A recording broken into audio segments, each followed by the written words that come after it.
Alright guys, welcome back to the channel. Hope you all had a great new year. It's now January.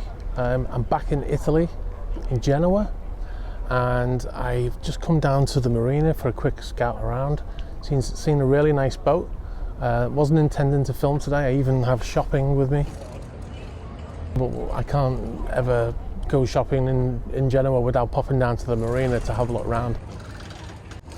This time of the year down at the marina here, it's not usually that busy, and it's not that busy, but there is a really nice boat in. I've been wanting to feature on the channel for a while now. The boat is called Yacht Hodor. I saw this boat the first time last year. Didn't know what the relevance of the name was, because I'm apparently the only person in the world who never watched Game of Thrones.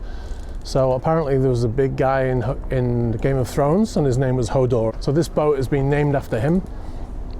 And it is a class of boat. It's technically classed as a super yacht, but it's actually a shadow boat. So if you don't know what a shadow boat is, basically when the owner's boat isn't big enough for all his toys, he buys a second boat, and that becomes a shadow boat. So it shadows the main boat everywhere. Many reasons why. This boat in particular is a 66-meter boat. It's a catamaran. One of its big features is a helicopter flying overhead. One of its big features is it's able to carry 5 tenders, and the largest one is a 17-meter boat. So it also is able to carry cars. It's able to carry out helicopter operations. Also, it has massive cranes on the deck. And one of the things about on a super yacht, even a big super yacht, is when they do helicopter operations, it kind of affects the day-to-day running of the boat while that helicopter is either taking off or landing. So it's kind of disruptive while it's going on. They have to have guys in fire suits and the whole thing. So all of that stuff takes place on the shadow boat. So there's no disruption at all on the main boat. So the helicopter flies into the shadow boat, lands, they do all the helicopter operations on board, refueling the helicopter as well, which is obviously important. And then they just tender them across in one of the 5 tenders that this boat has. And for the discerning billionaire who needs his helicopters, it's a great way to go about it. So Hodor was built for the owner of a boat called Lonian, and that's an 87-meter boat. It also has a helicopter landing pad on it, but like I say, with this boat, he doesn't need to use that anymore. So that's an 87-meter boat that was built by Fedship. And Hodor was only delivered in March of 2019. I almost said this year then. It was built in conjunction with a company called Incat Crowther, Australian company. But it was actually built in Spain by a company called Castellanos Armon. So, and they specialize in building this type of vessel. They actually have a section on their website now where you can order a shadow cat, similar to the one that they've just built.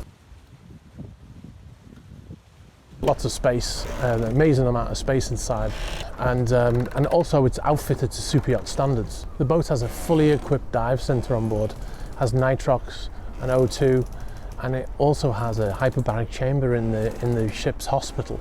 So if anybody gets into trouble, they can go down there and decompress. It also comes with an ROV, a remotely operated vehicle, which sits on the foredeck, and they winch it down with a massive crane, and they can operate it from there. It really is incredible. Okay, in terms of its capabilities, it's a top speed of 22.5 knots. It's got a range of 5,500 nautical miles, but it only requires 160,000 litres of fuel to do that, which is really impressive. And that's based on the design of the hull. It's very efficient. That range is at 14 knots, which is very good for a boat of its size. One of the great things about a boat with this kind of hull is it doesn't need stabilizers. It doesn't need, most boats have got something called zero-speed stabilizers, which basically counteract the rolling motion of a boat. So especially when it's at anchor, and the boat tends to roll side to side like this, so the stabilizers will move to counter that effect. But because this is a catamaran, it doesn't need it. So that's great. It has something on the back called active interceptors, which stops pitching, reduces pitching when it's underway. But apart from that, it doesn't need any stabilizers, which is good, because that uses power, which means you use more fuel. It makes it more efficient. Okay guys, I'm going to wind up here. It's just an impromptu video, another one from Italy, which I don't do that many impromptu videos, but yeah, just happened to be here and see this boat. So hope you enjoyed it. Hope you found some information in this interesting. Give it a like.